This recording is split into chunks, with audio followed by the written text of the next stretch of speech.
Good afternoon. Welcome to another edition of Afro News at Noonish. I'm here with our political reporter, Ms. Tashi McQueen, and our business writer, Ms. Megan Sales. My name is Alexis Taylor. I am the managing editor of the Afro-American newspapers, and we have some weekend highlights and upcoming headlines for you. All right, I will kick it off with a rather somber announcement. We learned yesterday that the legendary faith leader, Reverend Dr. Alfred Corrigan D. Vaughn, has passed away. Reverend Vaughn was a longtime pastor in the Baltimore area. He was pastor of Sharon Baptist Church here locally, and he will be missed. His impact here cannot be overstated. He was devoted to making change in the Baltimore community, and we send condolences to his wife of 60 years, Dr. Lillian Vaughn, and his two daughters, Cassandra and Reverend Lynette Vaughn. All right, so let's get into some of these headlines. Megan, what do you have for us this week?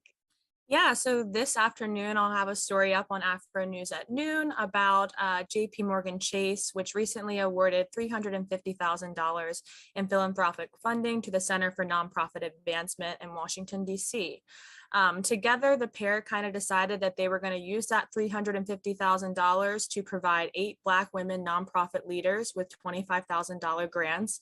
And it's just general operation money. It's not like it has to go specifically to this, which was a really big part of the choice in how they would give out these grants. Because sometimes, when you set aside capital for something specific, it might not actually benefit that organization. So that was an intentional decision.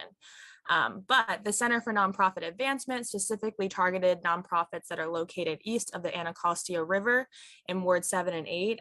Those communities have suffered from historic disinvestment. If you look at the social determinants of health and things like that, they kind of fare the worst across the city.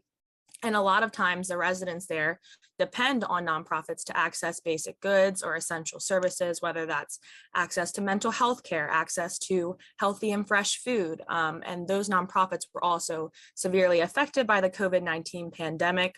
Many leaders had to pay out of pocket just to keep their organizations running. So this effort by JP Morgan Chase and the Center for Nonprofit Advancement is meant to just help these organizations become more sustainable and, move further in achieving their long-term goals. I was able to speak with 2 of the recipients of the $25,000 grants, Kiana Jones from Congress Heights Arts and Culture Center and Joanna Hardy from Guns Down Friday. So when you read the article, you can learn a little more about their organizations and what they're doing for their communities. Thanks, Megan. And I love that they are giving them money that has fewer strings attached. I just left the nonprofit world, and I can tell you that it's something that is so important. You'll have a program that you want to get off the ground, and people will give you money, but then they'll say it can only be used for like hard costs for materials, but you have people who need to be paid. So I love that they are investing and giving that power to the organizations to invest in the areas of their initiative where they see fit. So thanks for covering that. I look forward to reading it. Ms. Tashi McQueen, what do you have for us on the political front? All right, so as we continue to celebrate Women's History Month, we must recognize the milestones of Black women who are at the right hand of our top legislators in Maryland, helping them shape their legislative agenda and keep them on track to success. So numerous Black women are currently operating as chiefs of staff for our Maryland legislators. And in an article this week, they will have provided us some insights about their work and what it means to them. And, just parts of their journey that are very important to them as Black women. And we will have comments from the chief of staff for the lieutenant governor and the chief of staff for the comptroller. We're going to get one more, but we'll definitely have as much as we can give you on their journeys and what they're doing in Annapolis now. And also, as the Maryland General Assembly winds down with less than 4 weeks to go, the AFRO will continue to have our eyes and ears to the ground as big bills such as the Cannabis Reform Bill, the budget for the fiscal year 2024, and legislation on reproductive freedom rights as it makes it through the last leg of the race. So definitely keep looking towards afro.com for more.